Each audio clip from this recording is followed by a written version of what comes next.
ಸ್ವಾರ್ಥ ಅಂತಂದಿರೋ ಇಲ್ಲ ಗೊತ್ತಿಲ್ಲ. ಯಾವ್ದಾದ್ರು ಒಬ್ಬ ಲೀಡರ್ ಹಾಳಾಗಿದ್ದಾನೆ ಅಂತ ಹೇಳಿದ್ರೆ ಅದನ್ನ ನಾನು ಪಾಸಿಟಿವ್ ಆಗಿ ನೋಟ್ ಮಾಡ್ತಾ ಇದ್ದೀನಿ.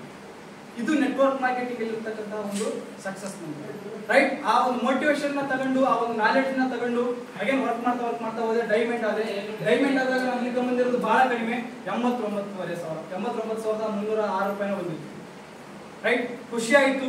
ಚೆನ್ನಾಗಿರ್ತಕ್ಕಂಥ ಒಂದು 16 ರಿಂದ 18 ಲಕ್ಷ ರೂಪಾಯಿ ವೆಸ್ಟೇಜ್ ಇಂದಾನೆ ಮನೆ ಕಟ್ಟಿಸಿದೆ. ಮನೆ ಕಟ್ಟಿಸೋದ್ರ ಜೊತೆಗೆ ಒಂದು ಒಳ್ಳೆ ಲೈಫ್ ಸ್ಟೈಲ್ ನ ಮೇಂಟೆನೆನ್ಸ್ ಮಾಡ್ಲಿಕ್ಕೋಸ್ಕರ ಸ್ಟಾರ್ಟ್ ಮಾಡಿದೆ. ಕಾರ್ ಕೂಡ ಬಂತು, ಟೀಮ್ ಕೂಡ ಕಾರ್ ಬರ್ಲಿಕ್ಕೆ ಸ್ಟಾರ್ಟ್ ಆದವು. ಚೆನ್ನಾಗಿ ಟೀಮ್ ಗ್ರೋತ್ ಆಗ್ಲಿಕ್ಕೆ ರೆಡಿ ಆಯಿತು. ರೈಟ್, ಅದ್ರ ಜೊತೆ ಅಗೇನ್ ವರ್ಕ್ ಮಾಡ್ತಾ ಹೋದೆ. ಒಂದು ಮೈಂಡ್ ಸೆಟ್ ಫಿಕ್ಸ್ ಆಯ್ತು.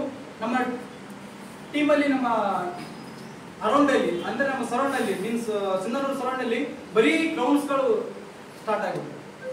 ಅಂದ್ರೆ ಕ್ರೌನ್ಸ್ ಗಳು ಕ್ರಿಯೇಟ್ ಆಗ್ಲಿಕ್ಕೆ ಸ್ಟಾರ್ಟ್ ಆದವು. ಸ್ಟಾರ್ ಡೈಮಂಡ್ ಇರ್ಬೇಕಾದ್ರೆ crown 1 lakh income, crown 2 lakh income ಆಗಕ್ಕೆ ಸ್ಟಾರ್ಟ್ ಆದ್ರು. ಮೈಂಡ್ ಸೆಟ್ ಫಿಕ್ಸ್ ಆಯ್ತು, ನಾನು ಕೂಡ ಕ್ರೌನ್ ಆಗ್ಬೋದು.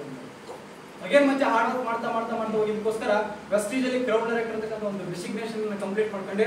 ವೆಸ್ಟೀಜ್ ಅಲ್ಲಿ ಕ್ರೌಡ್ ಡೈರೆಕ್ಟರ್ ನನ್ನ ಇನ್ಕಮ್ ಬಂದಿರೋದು ಬಹಳ ಕಡಿಮೆ. ನೀವು ನಂಬ್ತಿರೋ ಇಲ್ಲ ಗೊತ್ತಿಲ್ಲ, ಒಂದು ತಿಂಗಳಿಗೆ 1,13,388 ಇದೇ 4.5 ವರ್ಷ ಹಿಂದ್ಗಡೆ ಸಂತು ಸರ್ ಇದ್ದಾರೆ ಕೇಳಿ. ಇದೇ ನಮ್ಮ ಬಾಗಲಕೋಟ್, ಬೀಳಿಗಿ, ನಿಡುಗುಂದಿಗೆ ನಾನು ವರ್ಕಿಂಗ್ ಬರ್ತಿರ್ಬೇಕಾದ್ರೆ ಒಂದು HF ಗಾಡಿ ತಗೊಂಡು ಬರ್ತಾ ಇದೆ. ಇವರೆಲ್ಲ ವರ್ಕ್ ಮುಗಿಸ್ಕೊಂಡು ನಾನು ರಾತ್ರಿ 11:30 ಗಂಟೆ ಕಳಿಸಿರ್ತಕ್ಕಂಥ ಉದಾಹರಣೆಗಳು ಕೂಡ ಇದೆ. ನಿಮ್ದು ಅವಾಗ ಬಾಗಲಕೋಟ್ ಮಲೆನಾಡಾಗಿತ್ತು, ನೆನಪಿದೆನಾ? ಈ ಬ್ರಿಡ್ಜ್ ಎಲ್ಲ ತುಂಬೋಗ್ಬಿಟ್ಟು ಮೇಲ್ಗಡೆ ಎಲ್ಲ ನೀರು ಬರ್ತಾ ಇತ್ತು. ಅಂತ ಸಿಚುವೇಶನ್ಸ್ ಅಲ್ಲಿ 11:30 ಗಂಟೆ ನಾನು ಇಲ್ಲಿ ಬಿಟ್ರೆ, ಬೀಳಿಗೆ ಬಿಟ್ರೆ ನಮ್ಮ ಊರಿಗೆ 2:30, 3 ಗಂಟೆ, 4 ಗಂಟೆಗೆ ಹೋಗಿ ರೀಚ್ ಆಗ್ತೀವಿ. ಆ ತರ ಸಿಚುವೇಶನ್ಸ್ ಗಳನ್ನ ಎದುರಿಸಿ ಕೆಲಸ ಮಾಡಿದಕ್ಕೋಸ್ಕರ ಇವತ್ತು ನಾವು ಕೂಡ ಸಕ್ಸಸ್ ಆಗಿದೆ, ನಮ್ಮ ಟೀಮ್ ಕೂಡ ಸಕ್ಸಸ್ ಆಗಿದೆ.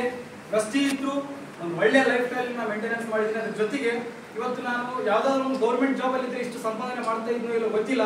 ವೆಸ್ಟೀಜ್ ಒಳಗಡೆ ಜಾಯಿನ್ ಆಗಿ ಮನೆ ಕಟ್ಟಿಸಿದೀನಿ, ಕಾರ್ ತಗೊಂಡಿದ್ದೀನಿ, ನಮ್ದೇ ಆಗಿರ್ತಕ್ಕಂಥ ಒಂದು ಓನ್ ಬ್ಯಾಂಕ್ ಮಾಡ್ಕೊಂಡಿದ್ದೀನಿ. ಅಂತಂದ್ರೆ 1.5 ವರ್ಷ ಆಯ್ತು ನಾನು ಬ್ಯಾಂಕ್ ಮಾಡಿ. ಅದ್ರ ಜೊತೆಗೆ 46 ಲಕ್ಷ ರೂಪಾಯಿ ಕೊಟ್ಟು 2 ಎಕರೆ ಹೊಲ ತಗೊಂಡಿದ್ದೀನಿ. ಬಿಸ್ನೆಸ್ ಯಾವ ತರ ಇದೆ ಅಂತ ಹೇಳಿದ್ರೆ ಹಾರ್ಟ್ ಟು ಹಾರ್ಟ್ ಬಿಸ್ನೆಸ್. ಈ ಒಂದು ಬಿಸ್ನೆಸ್ ಅನ್ನ ನಾವು ನಮ್ಮ ಬ್ಲಡ್ ಅಲ್ಲಿ ಹಾಕೊಂಡು ಕೆಲಸ ಮಾಡಿದ್ರೆ 100% ನಿಮ್ಗೆ ಒಂದು ಹೆಸರನ್ನ ಮಾಡ್ಲಿಕ್ಕೋಸ್ಕರ ಇದು ಯಾವಾಗಲೂ ನಿಮಗೆ ಸಾಥ್ ಕೊಡುತ್ತೆ. ಇರ್ತಕ್ಕಂಥ ಎಲ್ಲರೂ ಕೂಡ ನಿಮ್ಮ ಆಪ್ಷನ್ಸ್ ಗಳನ್ನ ಓಪನ್ ಮಾಡ್ಕೊಳ್ಬೇಡ್ರಿ. ಒಂದೇ ಆಪ್ಷನ್ಸ್, ಅದು ಯಾವ ಆಪ್ಷನ್ಸ್ ಅಂತಂದ್ರೆ ಅದು ವೆಸ್ಟೀಜ್. ಎಲ್ಲರೂ ಕೂಡ ವೆಸ್ಟೀಜ್ ಅನ್ನ ನಂಬಿ ಬರ್ತಕ್ಕಂಥ situations means next month 2 June ನಮ್ಮ ಕಂಪನಿಯ 20 ವರ್ಷದ ಆನಿವರ್ಸರಿ ನಡೆಯುತ್ತೆ. ಒಂದು ಅದ್ಭುತವಾಗಿರ್ತಕ್ಕಂಥ ಒಂದು ಸಿಸ್ಟಮ್ ಇದೆ, ಅದ್ಭುತವಾಗಿರ್ತಕ್ಕಂಥ ನಿಮ್ಮೆಲ್ಲರಿಗೂ ಕೂಡ ಈಗ ನೀವು ಕೊಡ್ತಕ್ಕಂಥ PVಗೆ ಜಾಸ್ತಿ ಇನ್ಕಮ್ ಅನ್ನ ಕೊಡ್ತಕ್ಕಂಥ ಒಂದು ಪ್ಲಾನ್ ನ ತರಲಿಕ್ಕೋಸ್ಕರ ಹೊರಟಿದೆ ಅಂತ ಒಂದು ಮ್ಯಾನೇಜ್ಮೆಂಟ್ ಕೈಯಲ್ಲಿ ನಾವೆಲ್ಲರೂ ಕೂಡ ಇದೀವಿ. ನೀವು ಕೂಡ ವೆಸ್ಟೀಜ್ ಅನ್ನ ಬಿಲೀವ್ ಮಾಡಿ ನಮ್ಮ ಜೊತೆ ನಿಂತ್ಕೊಳ್ರಿ. ಎಲ್ಲರೂ ಕೂಡ ಸಕ್ಸಸ್ ಆಗ್ತೀರಿ. Thank you so very much and wish you well.